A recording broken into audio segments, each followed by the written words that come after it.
সমবর্ষী নয়, তাদের সঙ্গে কোনো তুলনা করা যাবে না আমার। আমি একদম সব থেকে নিম্ন স্তরের একদম ছোট একদম মূর্খ সূক্ষ্ম মানুষ। তাই আজকে যে বিষয়টা করব শাস্ত্রীয়ভাবে আলোচনা করব। নতুনত্বের মধ্যে আজকের বিষয়টা হবে শিবাসের পুত্র বিয়োগ।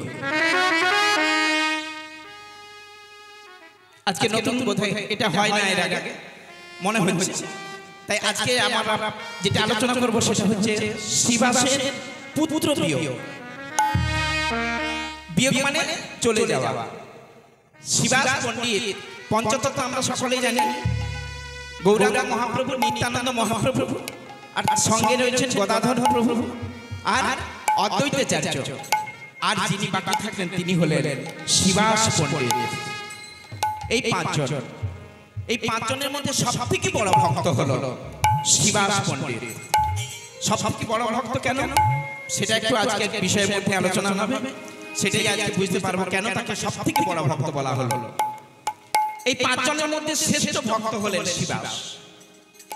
অনেক পুণ্যের ফলে, অনেক কর্মের ফলে এমন দুর্লভ জন্ম পেয়ে শ্রীধাম নবদ্বীপে জন্মগ্রহণ করে সংসারী হয়ে তিনি আজ গৌর আরাধনা করে চলেছেন।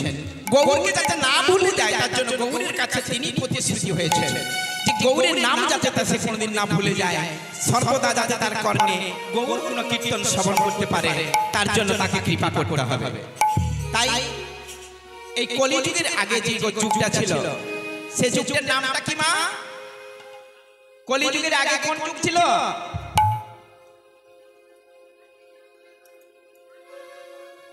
দাপর। হ্যাঁ, ঠিক ঠিক ঠিক, ওটাই আমি ভুলে গেছিলাম। হরি বল। দাপর যুগ। দাপর যুগে সেদিন অদ্বৈতাচার্য ছিলেন না, সেদিন অদ্বৈতাচার্য ছিলেন মহাদেব রূপে। আর দাপর যুগে শিবাস পণ্ডিত ছিলেন দেবর্ষি নারদ রূপে। আর দাপর যুগে যিনি আজকের আমার গৌর হরি তিনি ছিলেন সেদিন কৃষ্ণ ভগবান। তাই না? এটা তো সবাই জানেন। তাহলে কৃষ্ণ ভগবান এই দেবর্ষি নারদকে কেন মর্তের মাটিতে আজকের এই আমাদের সংসারে এসে আমাদের মতো একজন মানব রক্ত মাংসের মানুষ তৈরি করে তাকে পাঠালেন? কেন তিনি সংসারী হয়ে গেলেন? আর সংসারী হয়ে গৌরের কেমন আরাধনা করলেন, গৌরের প্রতি কেমন তার বিশ্বাস ছিল, সেটাই আজকে আলোচনা বিষয়। আমরাও প্রত্যেক দিন সকালবেলা গৌর আরাধনা করি, অনেকেই করি। এখন গোবিন্দ সেবা করি, গোপালের সেবা করি, পুজো দিই, নকুলদানা দিয়ে, ফল মিষ্টান্ন দিয়ে, ফুল দিয়ে, কি অনেক কিছু করে দেয়, পুজো দিই না প্রত্যেক দিন। কিন্তু পুজো শুধু এমনি ভাবে দিলেই ভগবানকে পাওয়া যাবে না মা। ভগবানের প্রতি বিশ্বাস রাখতে হবে, দৃঢ় বিশ্বাস। সুদৃঢ় বিশ্বাস ছাড়া ভগবানকে লাভ করা যায় না। সুদৃঢ় বিশ্বাস ছাড়া, ভক্তি ছাড়া ভগবানের কৃপা লাভ করা যায় না। ভগবানের প্রতি সেই করুণ আবেদন ছাড়া ভগবানকে তুমি কোনোদিন ধরে রাখতে পারবে না। প্রথম দিন এখানে পরম পূজ্যপাদ নারায়ণ বাবু সেই লীলাই করেছিলেন যে ভগবানকে অবহেলা করলে ভগবান কেমন ভাবে ছেড়ে চলে যায় মাটির গৌরাঙ্গ নাকি। আজকের বিষয় হচ্ছে শিবাসের পুত্র বিয়োগ। বিষয়বস্তুর মধ্যে যাওয়ার আগে আজকে ছোট্ট করে একটা কথা আলোচনা করে যাই জগন্নাথ সম্পর্কে। কি না, এখানে যত ভক্তগণ উপস্থিত হয়েছেন বা আরো হবেন পরে, সকলে শুধু নাম সংকীর্তনের জন্য আসেন না, নাম সংকীর্তন শ্রবণ করবেন, তার সঙ্গে প্রসাদ ভক্ষণ করবেন, এই আশাতে আসেন নাকি? তাই তো না? আমি ভুল বললাম? প্রসাদটা কি না? শ্রী জগন্নাথের মহাপ্রসাদ। পরম ভক্ত সদানন্দ প্রভু তিনি তার সংসারের সকলকে নিয়ে আজ ভক্তি সহকারে শ্রী জগন্নাথকে এই কটা দিন নিবেদন করে তার প্রসাদ নিয়ে এসে ভক্তের শ্রীমুখে তুলে দিচ্ছেন। তাই বিষয়বস্তুতে যাওয়ার পূর্বে তার চরণে এবং সকল ভক্তিমতী মা এবং ভক্তদের পাদ পদ্মে কোটি কোটি দণ্ডবত প্রণাম জানিয়ে আনন্দপুর এবং পার্শ্ববর্তী গ্রামবাসীদের সকলের শ্রীচরণে প্রণাম জানিয়ে আজকের বিষয়বস্তু আলোচনা করতে যাওয়ার পূর্বে বলবো, এই ভগবানকে যে ভোগ নিবেদন করা হয়, এই ভগবানের ভোগ নিবেদনের একটা বিশেষ প্রথা আছে। সেটা এখানে হয় কিনা জানি না, শ্রীক্ষেত্র পুরী ধামে সেই প্রথাটা এখনো পর্যন্ত চলছে। কি প্রথা? প্রথাটা হলো 56 ভোগের একটা ব্যবস্থা আছে। হরে কৃষ্ণ। 56 ভোগ, কথা কি ভুল বলেছি না? ঠিক ঠিক 56 ভোগ শ্রীক্ষেত্রে হয়, এখানে হয় কিনা জানি না। তবে এখানে কেন, আমাদের এই কলিতে প্রত্যেকের বাড়িতে পুজো করি আমরা সবাই, কিন্তু পুজোতে ওই 56 ভোগের ব্যবস্থা সবাই করতে পারবো না। কেন পারবো না? না, এই ভোগ দিতে গেলে, এই সেবা দিতে গেলে বিশেষ করে 3টি গুণ বিশেষ দরকার। 3টি কাজ করতেই হবে, 3টে থাকলে তবে হবে। 3টির মধ্যে কি? প্রথম হচ্ছে অর্থ, দ্বিতীয় হচ্ছে ভক্তি, আর তৃতীয় হচ্ছে আপনার এই ভগবানের প্রতি কাতর প্রার্থনা, যে আমি তোমাকে কিছু দেব, সেটা যৎকিঞ্চিৎ নিমিত্ত মাত্র, সেটা দিয়েও যেন তোমাকে সন্তুষ্ট আমি করতে পারি। এটার বাসনাই নয়, শুধু এটুকু দিতে চাই যেন যেটুকু দিচ্ছি এটুকু সামান্য বলে তুমি জগন্নাথ গ্রহণ করো। সেটা কি? এই 3টে গুণ থাকলেই তবে তার ব্যবস্থা করা যায়। 56 ভোগ সবাই দিতে পারবে? 56 প্রকারের ভোগ পারবে না তো? দেয় না সবাই। তাই যেখানে দেওয়া হয় সেখানে 56 দেওয়া হয়। 56 ভোগটা কেন? এইটা ছোট করে বলবো, বেশি সময় নেব না। 56 কত কত হলে 56 হবে মা? 5 আর 6 56 নাকি? আচ্ছা, 5 আর 6, এই 5 আর 6 56 কেন হলো? 56 ভোগের ব্যবস্থা কেন হলো? 57 কেন হলো না? 55 কেন হলো না? 50 কেন হলো না? 100 কেন হলো না? এই 56টাকে নিয়ে নিল কেন? তত্ত্বের মধ্যে একটু বলছি, হয়তো সবাই ভালো লাগবে না, বুঝতে পারবেন না, তবু বোঝার চেষ্টা করুন, ঠিকই বুঝতে পারবেন। কারণ আমি তো বাংলা ভাষাতেই বলবো, আর যাতে বুঝতে পারবেন সেই সহজ সরলভাবেই বলার চেষ্টা করবো। 56 এই কারণে ভক্ত ততক্ষণই এই ভোগের আয়োজন করতে পারে, এই 5 আর 6কে যতক্ষণ না নিয়ন্ত্রণ রাখতে পারে ততক্ষণ 56 ভোগের আয়োজন করতে পারবে না। 5 আর 6 কি? পঞ্চেন্দ্রিয়, ষড়রিপু, 5টা ইন্দ্রিয়কে যদি আমি নিজে বসে না রাখতে পারি, কাম, ক্রোধ, লোভ, মদ, মোহ, আশ্চর্য, এই 6টা রিপুকে যদি আমার নিয়ন্ত্রণে রাখতে না পারি, এই 56 পরিপূর্ণ করে গোবিন্দকে কোনোদিন সেবা দেওয়া যাবে না। এই 56 পরিপূর্ণ করে কোনোদিন জগন্নাথের কাছে কোনোদিন কিছু নিয়ে যাওয়া যায় না।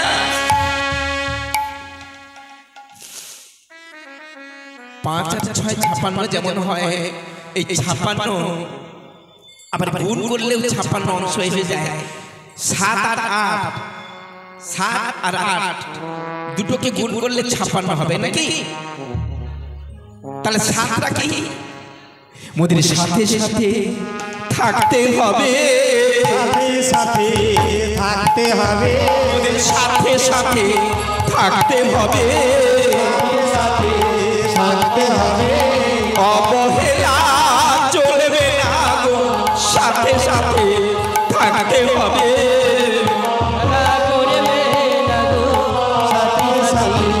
থাকতে হবে, অবহেলা চলবে না গো, সাথে সাথে থাকতে হবে, সাথে সাথে থাকতে হবে, সাথে সাথে থাকতে হবে। কার সাথে? ত্রিনাদকে শুনিছেন তররি সহিষ্ণু না, অমানিন মানদেন কীর্তনিয়া সদা হরি।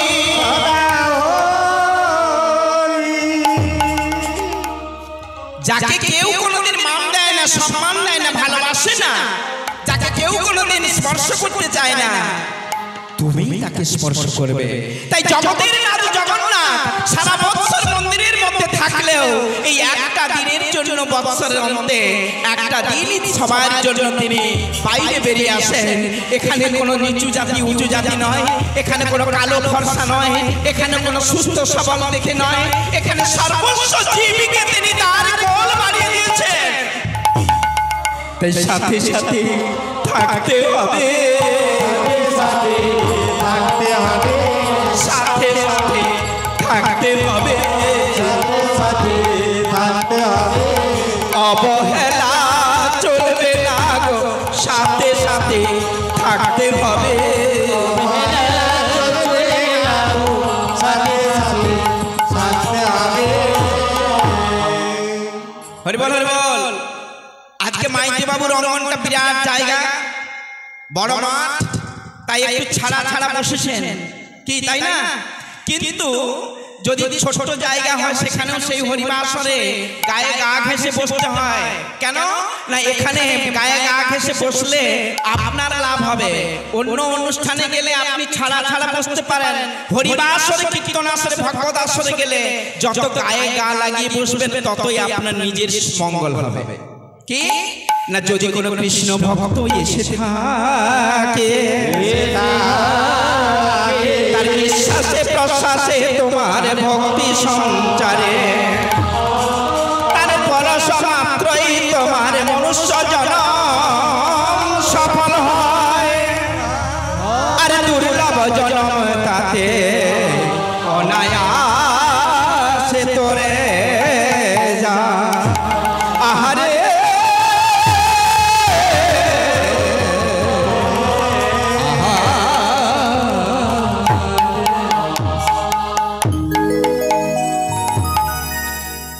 হরে কৃষ্ণ। আনন্দপুর মাঝিপাড়া থেকে যারা এসেছেন তারা আপনারা বাড়ি চলে যান, ওখানে বিপদ, ভুল ত্রুটি ক্ষমা করবে। আপনারা মাঝিপাড়া হইতে যারা এসছেন ভক্তরা বাড়ি চলে যান, ওখানে বিপদ। অনুরোধ করছি এখান থেকে আপনারা চলে যান।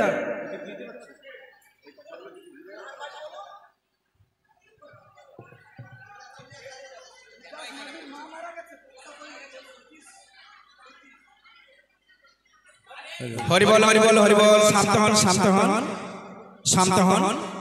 আপনাদের সান্নিধ্যে কোনো সমস্যা থাকতেই পারে কারোর না কারোর।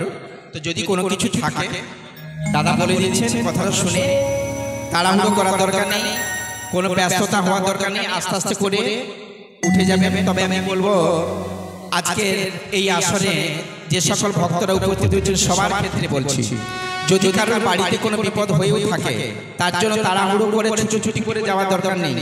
আপনারা ধীরে সুস্থে যান, শান্তভাবে যান, সাবধানে যান, তবে ফিরে যাবেন। তবে যাওয়ার পূর্বে যদি সম্ভব হয় আপনারা গোবিন্দ যে গুণকীর্তন শ্রবণ করতে এসেছেন সেটা যতটা শুনেছেন, যদি সম্ভব হয় প্রসাদটা পেয়ে তারপরে যাবেন। কোনো সমস্যা নেই, একটু দেরি করে গেলেও কোনো সমস্যা হবে না আমার মনে হয়। ঠিক আছে, হরিবল হরিবল। শিগুড়ি তাই গৌরাঙ্গের হরি হরিবল হরিবল। তাহলে 7 হয়ে গেল, 8 বাকি থাকলো নাকি? 8টা বাকি থাকলো। 8টা কোথায় না, আমাদের জাতিকুলো মান কোনো কিছু দেখলে হবে না, সকলকে নিয়ে একসাথে পাশাপাশি বসে সকলকে নিয়ে জগন্নাথ দর্শন করতে হবে, মহোৎসব করতে হবে, ভক্ত রূপে আমাদেরকে বিচরণ করতে হবে। আর 8টা কি না, অষ্টপাশে বাধা রয়েছে সর্বদা আমরা। পাশ মানে দড়ি, 8টা দড়ি দিয়ে আমরা সর্বদা বাধা রয়েছি, ভগবানের শ্রীচরণে যেতে পারছি না, মন খুলে কথা বলতে পারছি না। কেন? 8টা পাশ কি, 8টা দড়ি কি, এটা একটু শুনুন মায়েরা। হরিবল হরিবল। একটু শান্ত, একটু কথাবার্তা বন্ধ। 8টা দড়ি হলো ঘৃণা, লজ্জা, ভয়, জাতি, কুল, মান, শীল, দম্ভ। এই 8টা দড়ি দিয়ে সর্বদা আমরা বাঁধা পড়ে রয়েছি। আমরা যে ভগবানকে ভক্তি ভরে না যেতে পারি, আমরা উঁচু জাতির লোক বলে বসে থাকি, আমরা যদি ভালো কুলে জন্মগ্রহণ করেছি বলে অহংকারে বসে থাকি, কি এমনি ভাবে বসে থাকলে হবে? হবে না। তাই এই 8টা দড়ির বন্ধনকে একটু একটু করে আমাদেরকে ছিন্ন করতে হবে, তবেই আমাদের জগন্নাথ সেবা হবে, তবেই আমাদের এই 56 ভোগ দেওয়া যাবে। এটা শুধু ওই ভালো ভালো রান্না করে ভালো ভালো টাকা খরচা করে জিনিসপত্র এনে জগন্নাথকে দেওয়া 56 ভোগ নয়, 56 ভোগ মন থেকে দিতে হবে। এই মন থেকে 56 ভোগ যদি দিতে পারেন প্রতিদিন, তাহলেই আপনার জন্ম সার্থক হয়ে যাবে, তাহলে নরজন্ম আমাদের সার্থক হলো, তাহলে সবাই আমরা জগন্নাথের কৃপা পাবো। বলে হরি বল হরি বল হরি হরি বল হরি বল হরি বল হরি হরি বল।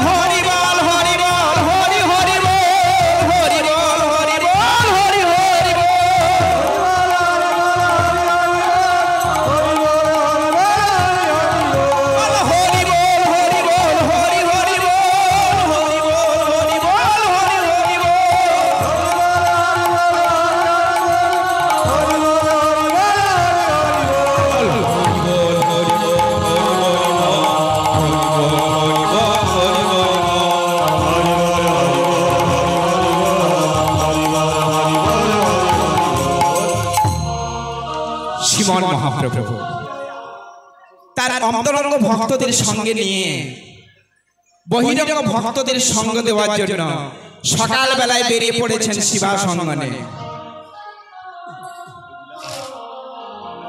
এই হরি কথা কৃষ্ণ কথা আলোচনা করার জন্য, জীবের দ্বারে দ্বারে অযাচিত ভাবে নামটাকে বিলিয়ে দেওয়ার জন্য। কিন্তু কি করে এলেন তিনি?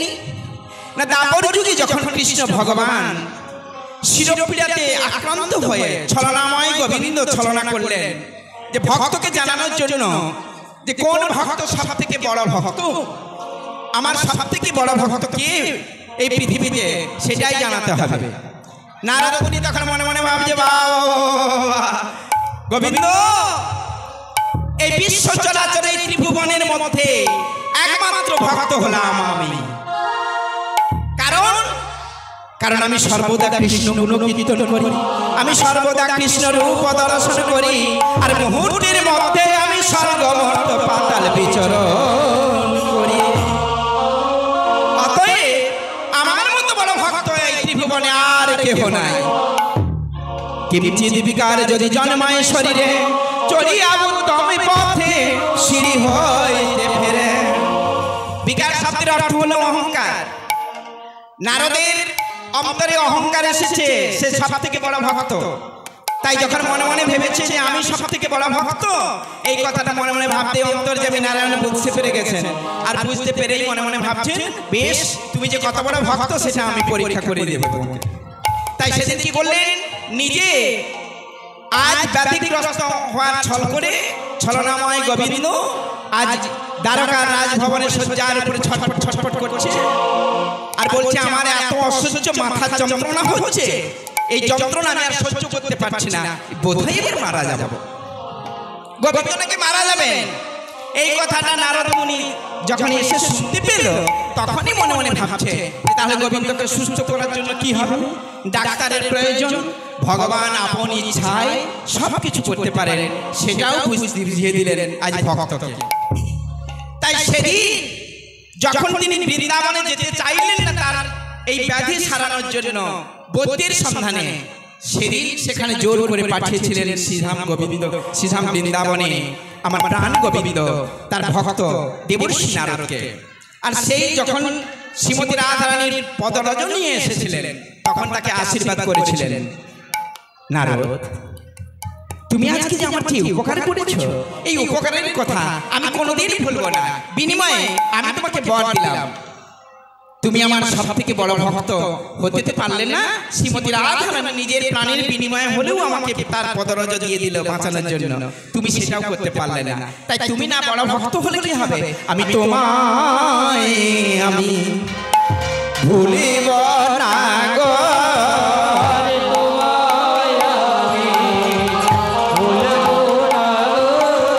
বলে তোমায় আমি ভুলিব না গো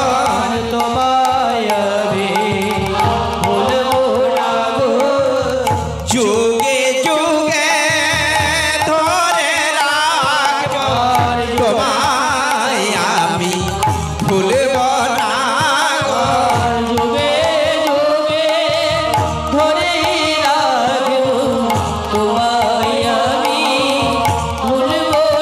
গো বলে যুগে যুগে ধরে রাখব তোমায় আমি ভুলিব না গো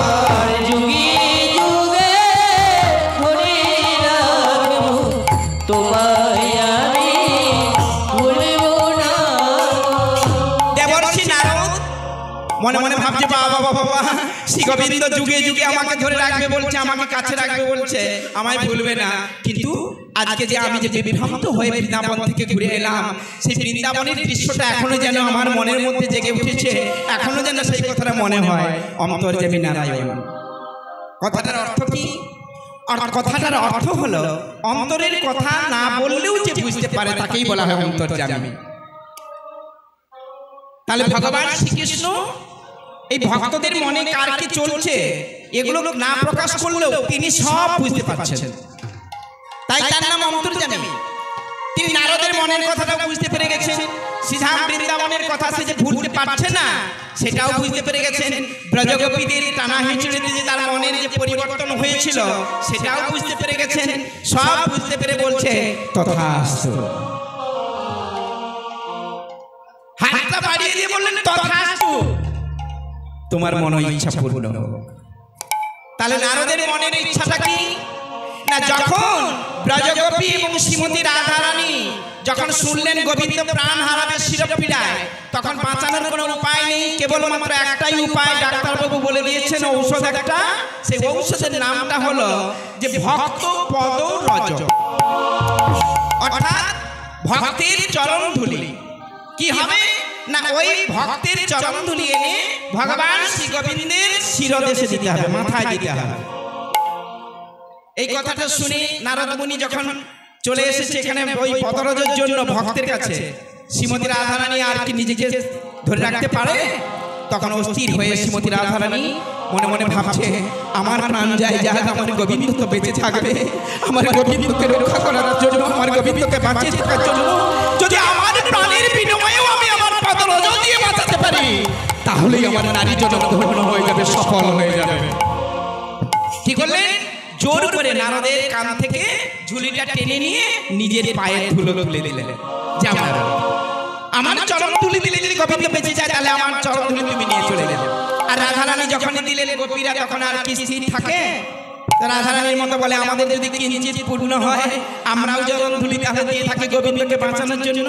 আর যখন টানা হিচড়ে করছে, এ বলছে আমি দেবো, সে বলছে আমি দেবো, তখন ব্রহ্মচারীর অঙ্গস্পর্শ হয়ে যেতে ব্রহ্মচারীর মনে মনের বাসনা জেগেছে কি না, যদি আমি এদের লাভ করি আমি যদি লাভ করি, যদি আমি এদের লাভ করি আমি লাভ করি, আমার মনের আশা পূরণ হতো, আমি যদি লাভ করি মনের আশা পূর্ণ হবে, আমি এদের লাভ করি। কি বাবা, রাস্তা দিয়ে দেখছি একটা সুন্দরী রমণী যাচ্ছে, চকচকে দেখতে, হ্যাঁ বেশ সুন্দর সুঠাম চেহারা, পছন্দসই। তা দেখে মনে কি হয়, যদি এই মেয়েটাকে একটাবার আমি পেতাম তাহলে আমার বাড়িতে নিয়ে যেতাম। ইচ্ছে তো অনেকই হয়, কিন্তু ইচ্ছে পূর্ণটা কি করে হবে? যিনি দেওয়ার মালিক তিনি যদি দেন তবে ইচ্ছে পূর্ণ হবে, না হলে হওয়ার নয়। নারদ মুনি সেদিন ভেবেছিল এই কথাটা, ভগবান শ্রী গোবিন্দ বুঝতে পেরে গেছেন। তাই যখন ফিরে এসেছে দাপনের দারোগায় আসার সঙ্গে সঙ্গে গোবিন্দ অন্তর্যামী নারায়ণ বুঝতে পেরে বলছে তথাস্তু তোমার মনোবাঞ্ছা পূর্ণ হোক। কি হবে না তুমি 3টা যুগ ব্রহ্মচারী থাকলে সংসার করলে না আমার নাম ভুলে যাবে ভেবে, কিন্তু আগত কলি যুগে তুমি হবে সংসারী, তোমার সংসারে এইরকম একটা রমণীকে দেওয়া হবে। আগত কলি যুগে তুমি সংসারী হবে, মনুষ্য কুলে তুমি যাবে। আর যেই না বলে দিয়েছে মনুষ্য কুলে তুমি যাবে, সংসারী হবে, মানুষ রূপে জন্মগ্রহণ করবে মর্তের মাটিতে, তখনই শূন্যে সঙ্গে সঙ্গে ব্রহ্মচারী নারদ ঠাকুর চোখের জলে বুক ভাসিয়ে অজর নয়নে কাঁদছে আর মনে মনে ভাবছে প্রভু তুমি কি বললে, প্রভু তুমি কি বললে। স্বর্গ মর্ত পাতাল বিচরণ করি আমি, দেবলোকে সর্বদা কাটাই, তব শ্রী চরণে তব গুণকীর্তন আস্বাদন করি, তব সেই মদন দর্শন করে আমার দিনাতিপাত করি। আর আমি যাব মনুষ্য কুলে, ওই নরকুলে জন্মগ্রহণ করলে রক্ত মাংসের মানুষ হলে আমাদের রোগ শোক জরা ব্যাধি থাকবে, আমার মধ্যে যে মায়া আচ্ছন্ন হবে। আমি পারবো না প্রভু, আমি মনুষ্য কুলে যেতে পারবো না প্রভু। মনুষ্য কুলে গেলে আমি যে তোমায় ভুলে যাব দয়াময়, আমি তোমায় ভুলে যাব, ভুলে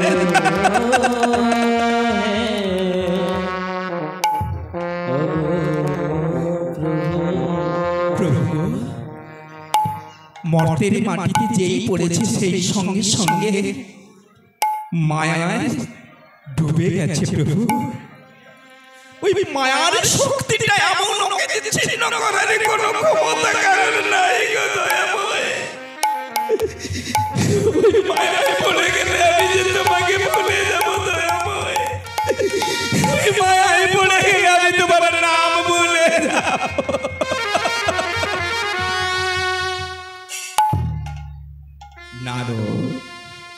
নারদ কেন তুমি ক্রন্দন, কেন করো বৃথা কিঞ্চন?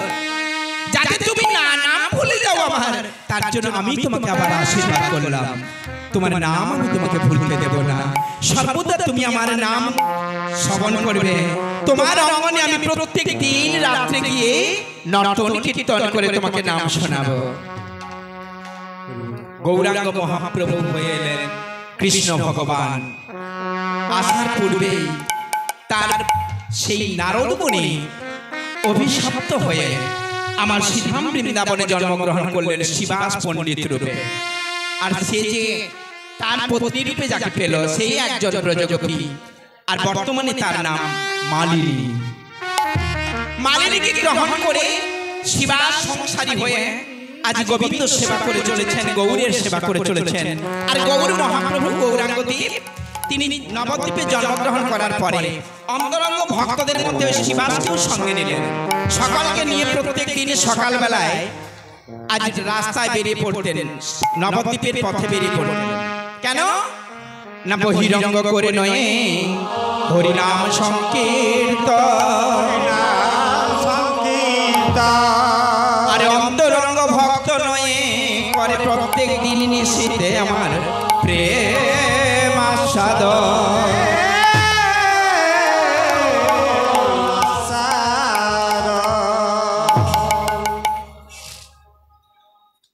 প্রত্যেকদিন রাত্রে শিবাসের ঘরে প্রেম আস্বাদন করতেন শ্রীমন মহাপ্রভু।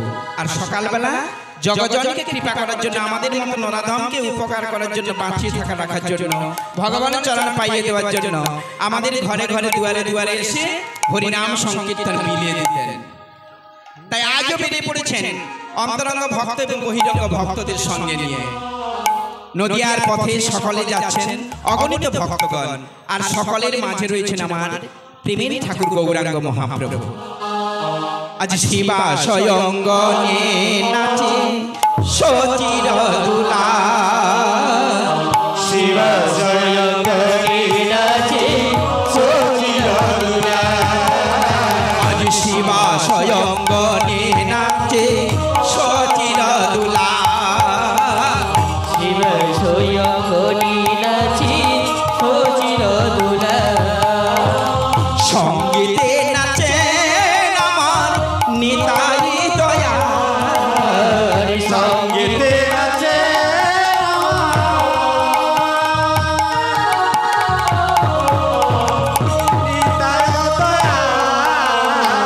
সঙ্গীতে নাচে আমার নিতাই দয়া সঙ্গীতে নাচে নিতাই দয়া ওই শিবা স্বয়ং গানে নাচে নিতাই গৌর প্রেমানন্দ হরি বল।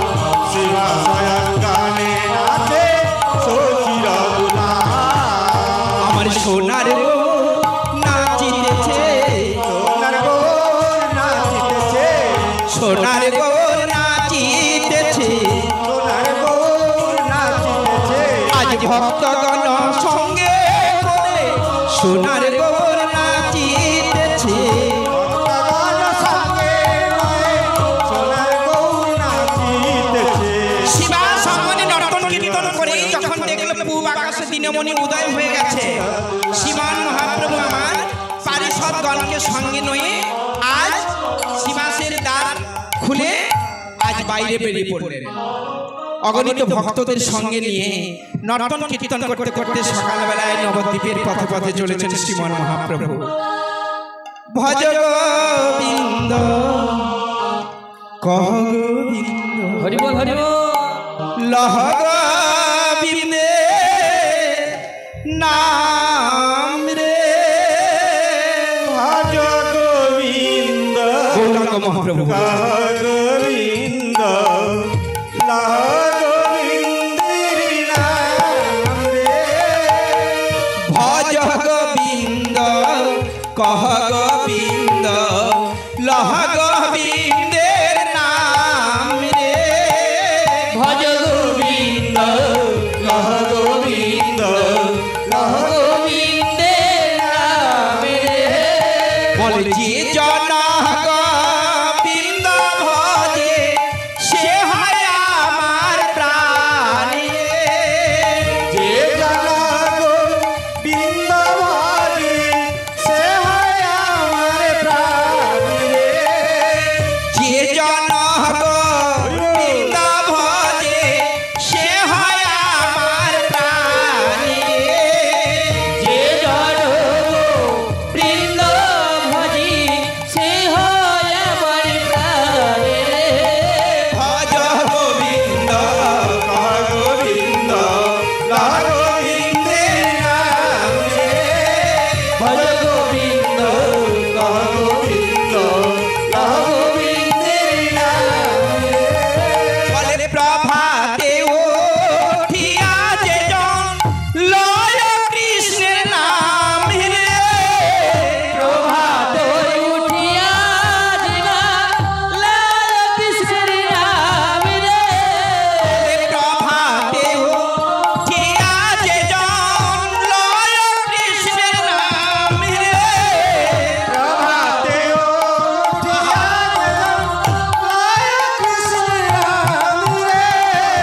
তার বাঞ্ছা পূর্ণ হয় পুরে মনস্কাম রে তার বাঞ্ছা পূর্ণ হয় পুরে মনস্কামে ভজ গোবিন্দ লহ গোবিন্দ লাহ গোবিন্দের নাম রে ভজ গোবিন্দ লাহ গোবিন্দ লাহ গোবিন্দের নাম রে মহাপ্রভু বলে চলেছেন গোবিন্দের নাম করার কথা।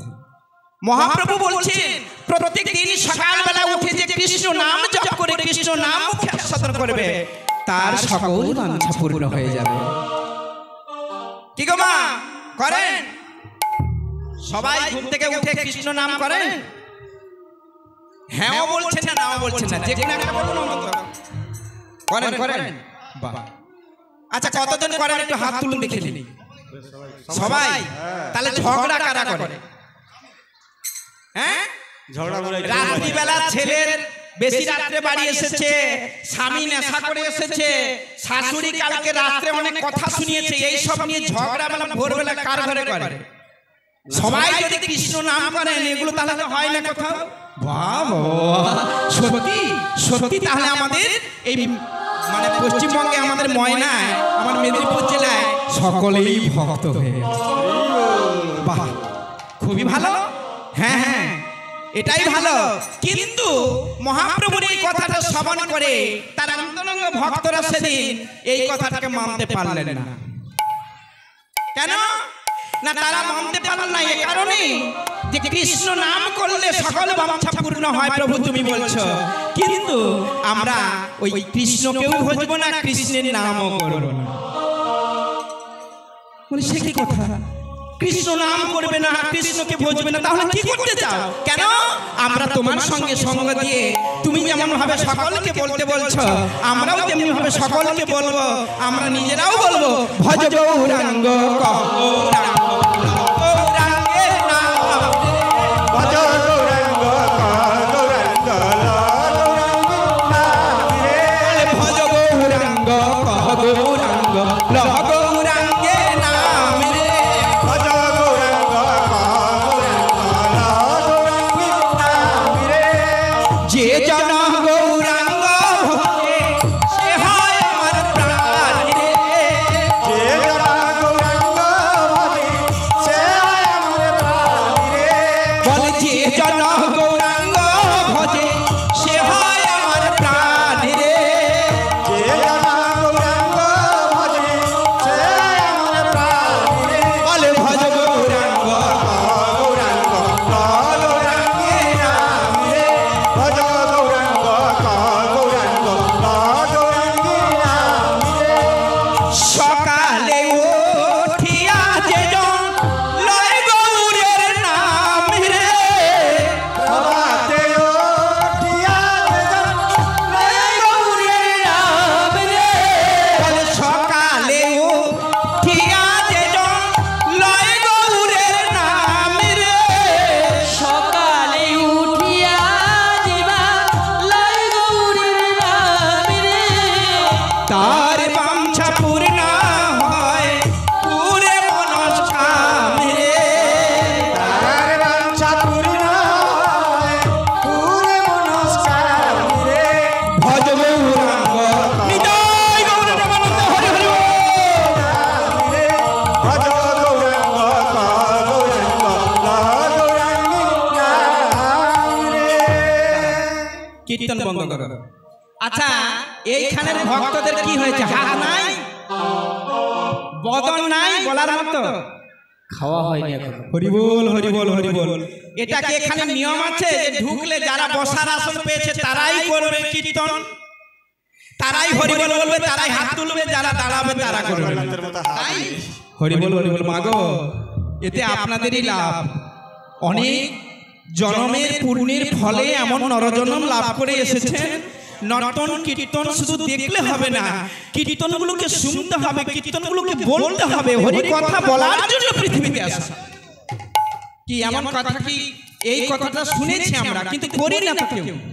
কি করি না তো? তা কেন করি? এই যে মাইটিদের অঙ্গনে প্রত্যেক বছরে 7-8 দিন ধরে ভক্ত সেবা হয়, ভক্তদের আনাগোনা হয়, ভগবানের সেবা হয়, রথোৎসব হয়, এর জন্য কি শুধু ইনাদেরই লাভ হচ্ছে না সবার হচ্ছে? সবার হচ্ছে।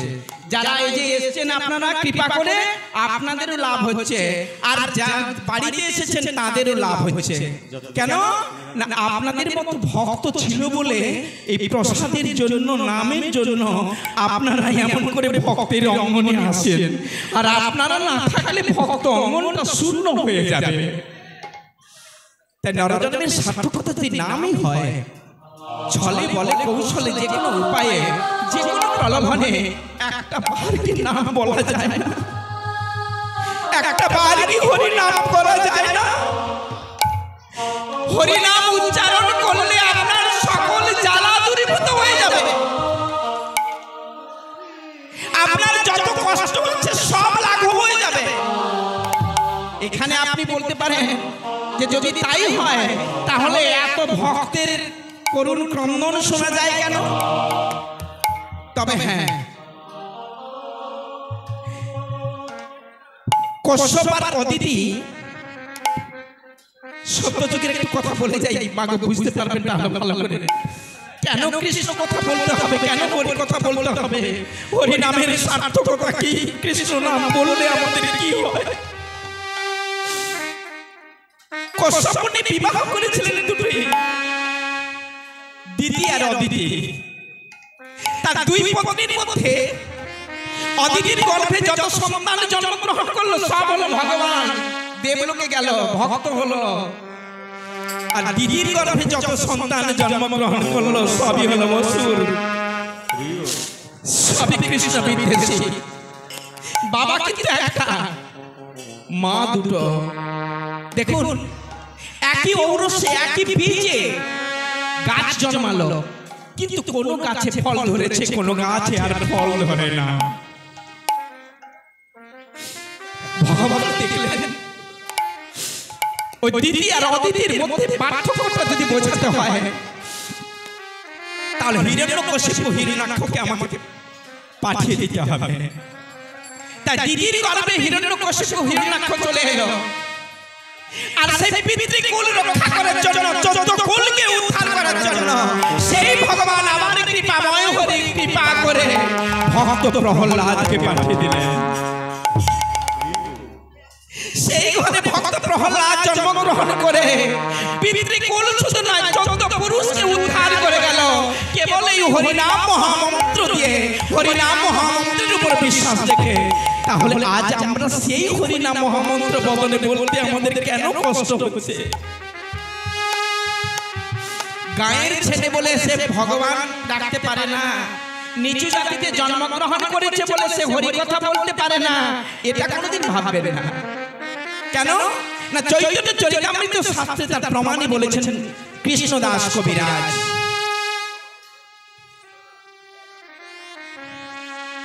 যেগুলি জন্মগ্রহণ হোক, কর্ম যেন তার ভালো হয়। কর্ম যদি ভালো হয়, জন্ম যেখানেই হোক না কেন সে ভগবানের কৃপা লাভ করতে পারবে। আর গুরু যে কে কোথায় আছে কার, সেটা ভালো করে বোঝার কোনো দরকার নাই। তুমি যাকে মনে করবে গুরু, সেই তোমার গুরু। ভক্তি করো, শ্রদ্ধা করো, তার সান্নিধ্যে যাও, তার কাছে কৃষ্ণ কথা আলোচনা করো, কৃষ্ণ কথা শ্রবণ করো, তবেই তোমার নরজন্ম সার্থক হয়ে যাবে। আজ নারদ মুনি এই অভিশাপ পেয়ে যখন নরকুলে এলেন, আমাদের মতো মানুষ হয়ে সেখানে নাম যাতে না ভুলে যায়, গোবিন্দ তাকে কথা দিয়েছিলেন প্রত্যেক দিন রাত্রিবেলা তোমার বাড়িতে গিয়ে আমি নর্তন কীর্তন করব। তাই ভক্ত শিবাসের ঘরে শ্রীমন মহাপ্রভু প্রত্যেক দিন আসতেন নর্তন কীর্তন করার জন্য। আজ সকালবেলা বেরিয়ে যাচ্ছেন অগণিত ভক্তকে নিয়ে, আমাদের মতো জীবকে কৃপা করার জন্য, দাঁড়ে দাঁড়ে যেতে সেতে হরিনাম মহামন্ত্র বিলে দেওয়ার জন্য। আর যেতে যেতে হঠাৎ দর্শন করলো এক পাষণ্ড দাঁড়িয়ে রয়েছে। বহুদিন থেকে কিছু যেন বলবে বলে ভাবছে, কিন্তু মহাপ্রভুকে কিছু বলতে পারছেন না। পাষণ্ডকে না, ভালো জাতিতে ভালো কুলে জন্মগ্রহণ করেছে যে সেই পাষণ্ড, উচ্চ কুলে জন্মগ্রহণ করেছে যে সেই পাষণ্ড। উচ্চ কুলটা কোথায়? দ্বিজকুল, উচ্চ কুল মানে ব্রাহ্মণ যারা, তারা শুধু উচ্চ কুলে জন্মগ্রহণ করেছে। কিন্তু সেই ব্রাহ্মণ কুলে জন্মগ্রহণ করে প্রদ্যুৎ মিশ্র নামে ব্রাহ্মণ, সে আজ পথের পানে দাঁড়িয়ে দাঁড়িয়ে মনের মধ্যে মনে মনে ভাবছে, শ্রীমন মহাপ্রভু যখন আসবে তাকে একটা কথা জিজ্ঞাসা করব, দীক্ষা কি সত্যি নিতে হয়? বৈষ্ণব ধর্ম কি সত্যি করতে হবে আমাদের? এইটা জিজ্ঞাসা করার জন্য দাঁড়িয়ে রয়েছে। তাই প্রদ্যুৎ ঠাকুর, ব্রাহ্মণ ঠাকুর দাঁড়িয়ে রয়েছে পথের পানে, আর শ্রীমন মহাপ্রভু তার পার্শ্বদগণকে সঙ্গে নিয়ে, অগণিত ভক্তদের সঙ্গে নিয়ে নবদ্বীপের পথে পথে নর্তন কীর্তন করতে করতে চলেছেন।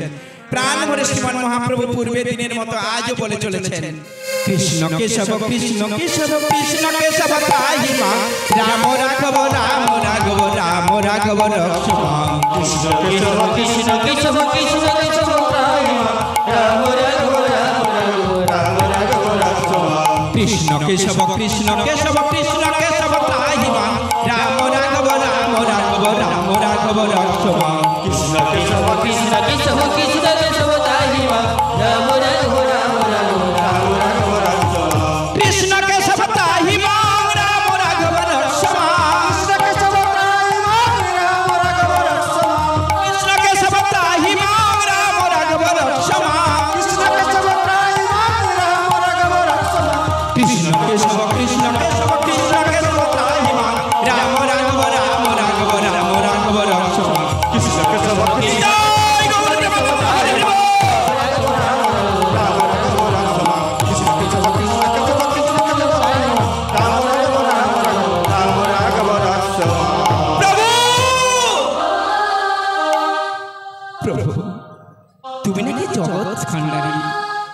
পতিত পাবন গয়াল হরি।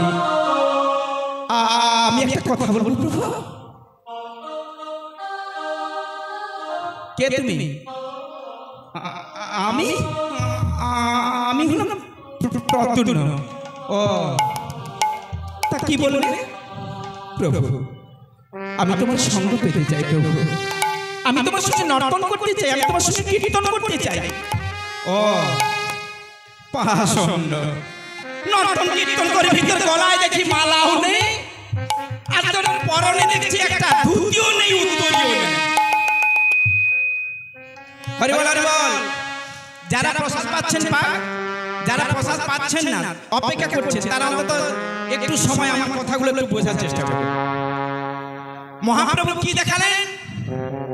না তুই নর্তন কীর্তন করতে আসবি, মানে নাচতে আসবি, গান গাইতে আসবি, কিন্তু তোর পরনে ধুতিও নাই, গলায় উত্তরীয় নাই, আর গলায়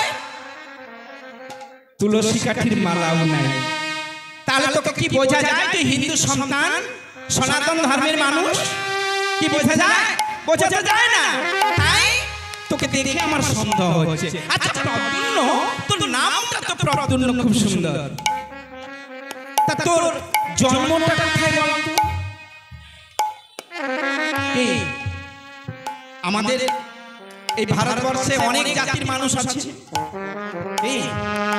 ইসলাম ধর্মের মানুষকে যদি গিয়ে বলি যে তুমি আমার মন্দিরে গিয়ে প্রার্থনা করো, নর্তন করো, কীর্তন করো, করবে?